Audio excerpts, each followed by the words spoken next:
جب ایک بوڑھی عورت مولا علی کو کہہ رہی تھی اور مولا علی خاموشی سے اس کا بوجھ اٹھا رہے تھے۔ مولا علی اور بوڑھی عورت کا بوجھ۔ ایک دن مولا علی مدینہ کی گلی سے گزر رہے تھے۔ ایک بوڑھی عورت لکڑیوں کا بھاری بوجھ اٹھائے ہانپ رہی تھی۔ مولا علی نے فوراً کہا، اماں، یہ بوجھ مجھے دے دیں۔ عورت نے پہچانا نہیں۔ اس نے بوجھ دے دیا اور چلتے چلتے شکو کرنے لگی۔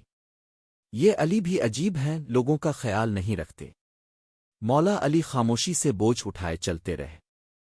گھر پہنچ کر بوجھ رکھا، پھر مسکرا کر کہا، اماں، اگر علی سے کوئی کمی رہ گئی ہو تو معاف کر دیجیے۔ عورت نے غور سے دیکھا، چونک گئی۔ اب تو خود علی ہے۔ وہ رونے لگی اور معافی مانگنے لگی۔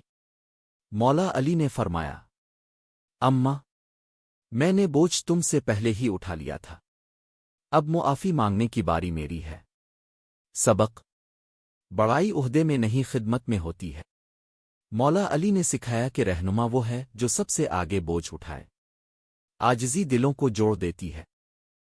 اگر یہ واقعہ آپ کے دل کو چھو گیا ہو، اگر مولا علی کی محبت نے آپ کے دل میں نور بھر دیا ہو، تو چینل کو ابھی سبسکرائب کریں تاکہ اب تک اہل بیت اور اسلام کی ایسی ہی سچی اور روح کو جگہ دینے والی کہانیاں پہنچتی رہیں۔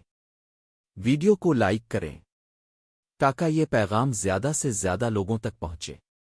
اپنے دوستوں اور گھر والوں کے ساتھ شیئر کریں، شاید کسی ایک دل کو بھی سکون مل جائے۔ کامنٹ میں لکھیں، علی، ہمیں بتائیں کہ اس واقعے نے آپ کو کیا احساس دیا۔